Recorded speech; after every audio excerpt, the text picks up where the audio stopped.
అందరికీ నమస్కారం. Welcome back to my channel. కరెక్ట్‌గా ఇక్కడి నుంచి 8 గంటల లోపులో కొత్త సంవత్సరంలోకి మనం అడుగుపెట్టబోతున్నాం. 2025లో.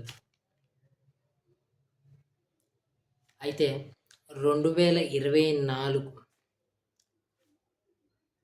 అనేక అంశాల్లో ప్రపంచవ్యాప్తంగా, దేశవ్యాప్తంగా, మన రాష్ట్ర వ్యాప్తంగా కూడా ఎన్నో అంశాల్లోని దాని యొక్క ఇంపార్టెన్స్ అంటారా? లేకపోతే ఒక ప్రాధాన్యత అంటారా? చూపిస్తూ వచ్చింది. కానీ ఆంధ్రప్రదేశ్‌లో పాలిటిక్స్ పరంగా ఆంధ్ర రాష్ట్ర వ్యాప్తంగానే కాదు, దేశవ్యాప్తంగా కూడా పాలిటిక్స్‌లో 100% స్ట్రైక్ రేట్‌తో నగ్గినటువంటి పవన్ కళ్యాణ్ గారే టాక్ ఆఫ్ ది టౌన్. దాంట్లో ఎటువంటి సందేహం లేదు. ఎవరైనా సందేహపడ్డారంటే వాళ్ళకన్నా మూర్ఖులు ఇంకొకళ్ళు ఉండరు. ఒక్కసారి ఈ 2024 అంతా టిల్ డేట్ ఇప్పటి వరకు కూడా, అంటే కళ్యాణ్ గారు డిప్యూటీ సీఎం అయిన తర్వాత కూడా చేసిన పనుల గురించి ఒక్కసారి చిన్న రివైండ్ చేసుకుంటే మనందరికీ తెలుసు. కళ్యాణ్ గారు పార్టీ 2014లో పెట్టారు. 2014లో పార్టీ పెట్టినప్పుడు తప్పకుండా ప్రజారాజ్యం పార్టీ ఛాయలు ఉన్నాయి. ఆ ఛాయలు ఆయన్ని ఎంత ఇబ్బంది పెట్టాయంటే దశాబ్దం పాటు ఇబ్బంది పెట్టాయి. 2014లో చూసాము, తెలుగుదేశం బీజేపీ కూటమికి మద్దతు నిలిచారు. ఆయన మద్దతుతోనే 1% ఆర్ 2% తేడాతో కూటమి నెగ్గింది 2014లో. మనం రిజల్ట్స్ చెక్ చేసుకుంటే కనుక అక్కడి నుంచి మొత్తం మనం ఆయన ప్రయాణం చూసుకుంటే ఆయన క్లియర్ కట్గా ఇది ఒక రాజకీయ నాయకుడు ప్రశ్నించే విధానం అని మనకు కనబడుతుంది. రాజధాని కట్టాలి అమరావతి కోసం అని భూసేకరణ చేస్తున్నప్పుడు ఒకానొక ప్రాంతంలో రైతులకి భూమి ఇవ్వడం ఇష్టం లేదనుకుంటున్నప్పుడు అది కళ్యాణ్ గారి దగ్గరికి వెళ్తే కళ్యాణ్ గారు దాన్ని ఒక మీటింగ్లో చెప్పడం ద్వారా అక్కడ భూమి సేకరణ ఆగింది. అంతేకాదు, ఉద్దానం కిడ్నీ సమస్య కూడా కళ్యాణ్ గారు బయటకు తీసుకొచ్చారు. దాంతోపాటు ప్రత్యేక హోదాకు సంబంధించి పాచిపోయిన లడ్లంటూ ఏకంగా కేంద్ర ప్రభుత్వాన్ని విమర్శించారు. ఈ రకంగా 19 వరకు ఆయన జర్నీ సాగింది. 19లోని వామపక్ష భావజాలు ఉన్నటువంటి సిపిఐ, సిపిఎం, బిఎస్పి పార్టీలతో పొత్తు పెట్టుకుని ఆయన ఎన్నికల రణరంగంలోకి దిగడం జరిగింది. అయితే ఆ ఎన్నికల రణరంగంలోని ఆయన చాలా పెద్ద ఓటమిని చూడాల్సి వచ్చింది. ఆయన నుంచున్నటువంటి 2 స్థానాల్లో కూడా ఓడిపోయే పరిస్థితి. కానీ మన రాజోలు ఎమ్మెల్యే ఒకళ్ళు నగడం జరిగింది. న్యూస్ చూసాం, ఎంతో బాధపడ్డాం. కానీ కళ్యాణ్ గారు మట్టుకు కాదు. బాధపడ్డారు. ఆయనకి బాధ ఉండదా అంటే ఉంటుంది, బాధపడ్డారు. కానీ ఒక గంటలోనే బయటకు వచ్చి ప్రెస్ మీట్ పెట్టి ఇక్కడి నుంచి నా రాజకీయ వ్యూహం అంటే ఏంటో చూపిస్తా అని ఒక స్టేట్మెంట్ ఇచ్చారు. ఆ స్టేట్మెంట్తోనే 19-24 మధ్యన ఎంతో రసవత్తంగా రాజకీయం సాగింది. కొన్నాళ్ళకి నగ్గినటువంటి ఒక ఎమ్మెల్యే కూడా వైఎస్ఆర్సీపీకి జంప్ కొట్టేశాడు. అదొక పెద్ద సెట్ బ్యాక్ అయింది. అసెంబ్లీలోని ప్రాతినిధ్యం ఉందనుకుంటా ఆ ప్రాతినిధ్యం కూడా పోయింది. అప్పుడు వచ్చింది కళ్యాణ్ గారి దగ్గరికి మొదటి సమస్య, భవన నిర్మాణ కార్మికుల సమస్య. దాదాపుగా 32 మంది అప్పుడు చనిపోయినట్టు చెబితే దీని మీద ఎలాగైనా గళం విప్పాలని కళ్యాణ్ గారు నేను వస్తానని మాటిచ్చి చుట్టూ ఉన్న క్యాడర్ మనం ఓడిపోయాము, మన కోసం ప్రజలు వస్తారు అంటారా అనే సందేహం వ్యక్తం చేస్తున్నటువంటి సమయంలో 100 మంది ఉన్నా చాలు నేను వస్తా.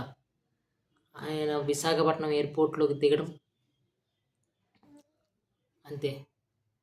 అక్కడి నుంచి మొత్తం కథ మారిపోయింది.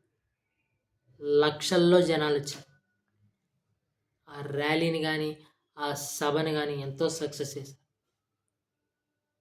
అంతేకాదు కౌలు రైతులకి 3,000 మందికి ఒక్కొక్కరికి ₹1,00,000 చొప్పున ఇవ్వడమే కానీ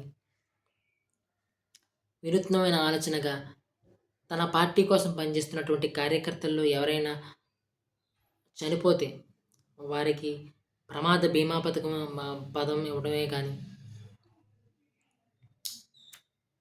రోడ్లు సమస్యలు ఎత్తడమే కానీ ఇలా అన్ని సమస్యలను ఎత్తుతూ ప్రశ్నిస్తూ ప్రజల గొంతుకవుతూ ప్రజల మెప్పు పొందాడు.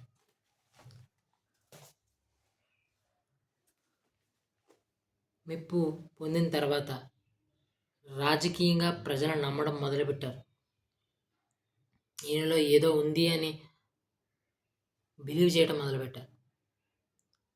దానికి తోడు వైజాగ్ నోవెటల్స్ సందర్భం జనవాణి అనే అద్భుతమైన కార్యక్రమాన్ని చేపడుతున్నప్పుడు ఆ కార్యక్రమం చేయడానికి వెళ్తుంటే అదే సమయానికి అటువైపు సీఎం వచ్చాడని దాన్ని ఆయన్ని నిర్బంధించే ప్రయత్నం చేసినప్పుడు కొన్ని వేల మంది ఆ నోవెటల్ కళ్యాణ్ గారిని కాపాడుకోవడానికి వెళ్ళడం జరిగింది, అరెస్ట్ కాకుండా.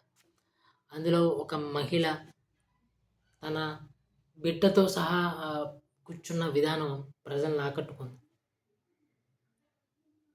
ప్రజల్లో నమ్మకానికి మొదటి పునాది అదే. అక్కడ ఫిక్స్ అయ్యారు కళ్యాణ్ గారు ఎటువంటి పరిస్థితుల్లో ఈ ప్రభుత్వాన్ని దింపాలని. అక్కడి నుంచి ప్రతి ప్రణాళిక రచిస్తూ ముందు బీజేపీతో పొత్తు పెట్టుకొని టీడీపీతో పొత్తు ఉంటుందని అటునుంచి టీడీపీ నుంచి సిగ్నల్ వచ్చిన తర్వాత దాన్ని అందిపుచ్చుకొని మళ్ళీ 2014 సినారియో రిపీట్ అయితే కానీ ఈ ప్రభుత్వాన్ని కూలగొట్టలేము. ఎందుకంటే ప్రతి పార్టీకి ఆయా percentage of amount of votes ఉన్నాయి. దానివల్ల మళ్ళీ చీలిపోయి అదే ప్రభుత్వం తిరిగి వచ్చే అవకాశం ఉంది. ప్రజలు నలిగిపోయారు, అలా జరగకూడదు అని చెప్పి చంద్రబాబు నాయుడు గారిని జైల్లో పెట్టిన సమయంలో హైదరాబాద్ నుంచి ఇక్కడికి హుటాహుటిన ఆయన బయలుదేరినప్పుడు ఆయన నిర్బంధించే ప్రయత్నం చేసినప్పుడు ఎవర్రా నిర్బంధించేదని జనసేన కార్యకర్తలు ఆయనకి ఒక కవచంలాగా వర్షంలో తడుస్తూ కూడా ఆయన తీసుకొచ్చిన విధానం, జైల్లో కలిసి పొత్తు ప్రకటించిన విధానం. సాధారణంగా ఒక పార్టీతో పొత్తు ఉన్నప్పుడు ఆ పార్టీని కన్సర్న్ చేయకుండా ఇక్కడ పొత్తు ప్రకటించకూడదు. రాజకీయ పార్టీల్లో అలా కుదరదు, రాజకీయాల్లో అలా కుదరదు. కానీ ఆయన సాధ్యం చేసి చూపించాడు, ఒప్పించాడు, కూటమిని కట్టించాడు. ఎంతోమంది ప్రలోభాలు, ముద్రగడ పద్మనాభం అంటారా, లేకపోతే జోగయ్య గారు అంటారా, ఇలాగ ఎంతోమంది కనీసం 60 నుంచి 70, 90 స్థానాలు తీసుకోవాలి అని ఒక హైప్ క్రియేట్ చేసినప్పటికీ, కొన్ని మీడియాల హైప్ క్రియేట్ చేసినప్పటికీ వాస్తవ పరిస్థితులు తెలిసినటువంటి కళ్యాణ్ గారు తీసుకున్న సీట్లు, ఆ సీట్లకు వచ్చినటువంటి చిన్నపాటి వ్యతిరేకత, ఆ వ్యతిరేకతని మనం తీసుకుంటున్న తక్కువ సీట్లైనా మనం అధపాతాళానికి తొక్కబోతున్నామన్న ఒక డైలాగుతో రాజకీయాన్ని వేడి చేసి కార్యకర్తల్ని తనని నమ్ములా చేసి నమ్ముకున్న వాళ్ళు, పార్టీని సెట్ చేసిన వాళ్ళు లైక్ పోతున మహేష్ అంటారా,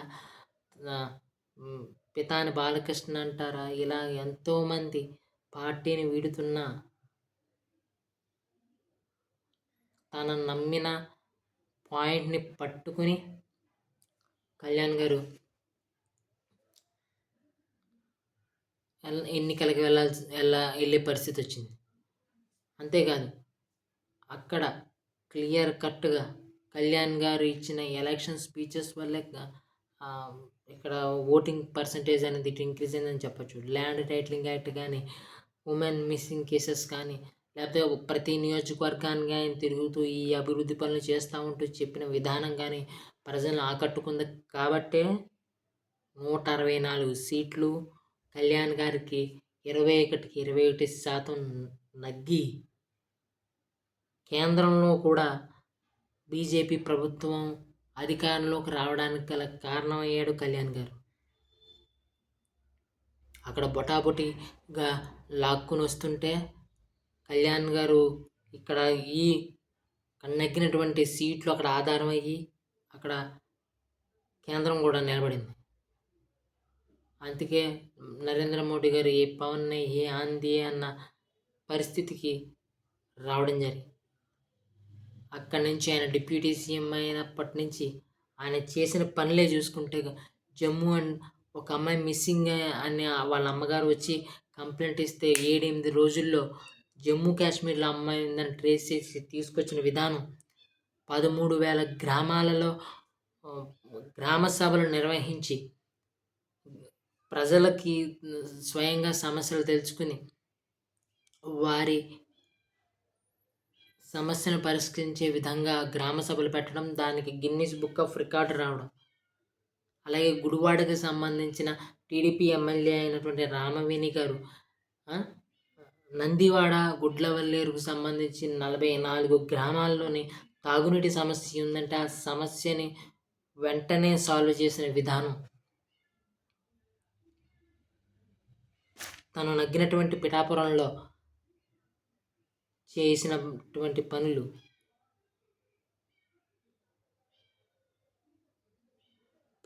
స్కూల్ పిల్లలతో ఇంటరాక్షన్.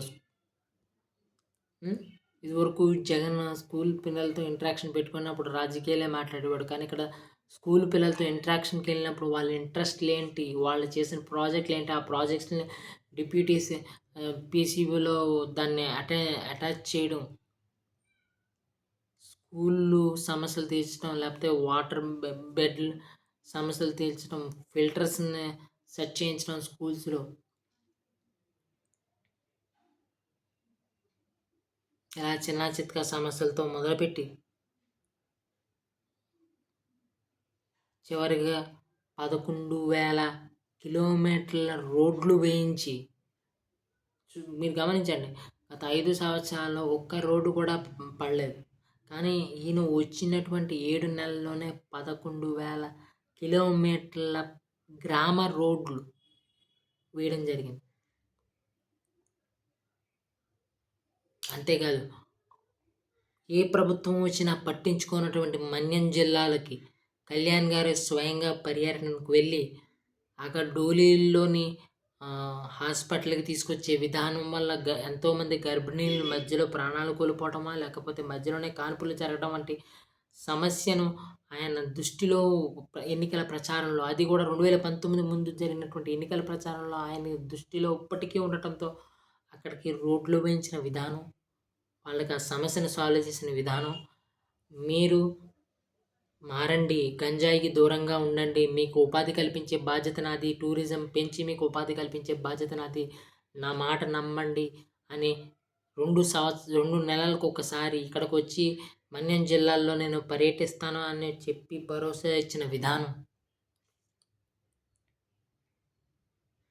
సనాతన ధర్మం మీద కళ్యాణ్ గారి టేక్, సనాతన ధర్మం మీద కళ్యాణ్ గారి టేక్ సింపుల్ అండ్ క్లియర్.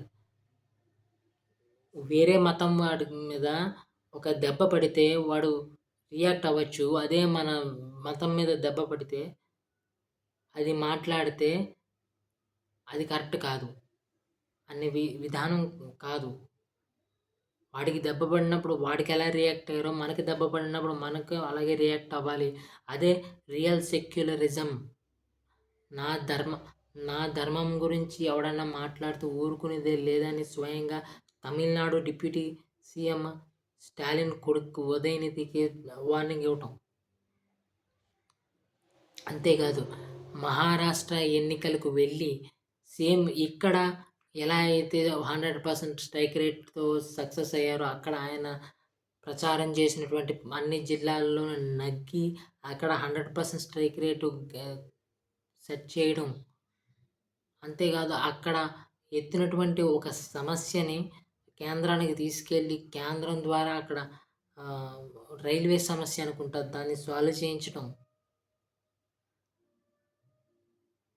బుడ్డమేరుకి వరద ప్రాంతాల్లో వచ్చినప్పుడు తను 4 కోట్లు ఇవ్వడమే కాకుండా తాను పనిచేస్తున్నటువంటి పంచాయతీ ప్రభుత్వ శాఖలు ఉద్యోగుల చేత కూడా మోటివేషన్ ఇవ్వబడి లేకపోతే వాళ్ళు మోటివేట్ అయ్యి వాళ్ళు కూడా ఎంతో కొంత డబ్బులు విరాళంగా ఇవ్వడం.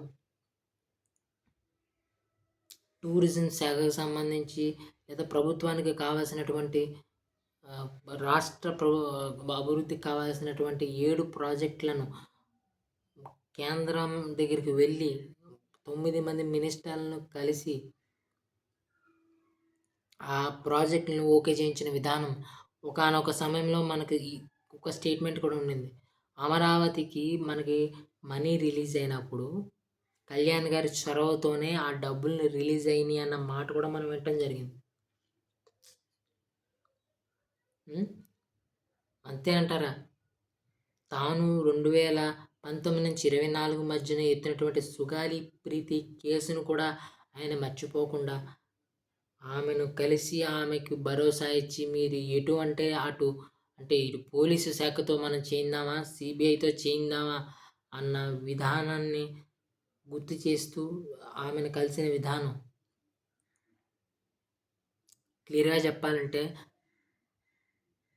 శివాజీ రజనీకాంత్ గారి శివాజీ ద బాస్ సినిమాలో ఒక ఎమ్మెల్యే అంటాడు, రోడ్లు వేస్తున్నాడు, నీళ్లు తెప్పిస్తున్నాడు, ఒక ప్రైవేట్ ప్రభుత్వాన్నే నడిపిస్తున్నాడని.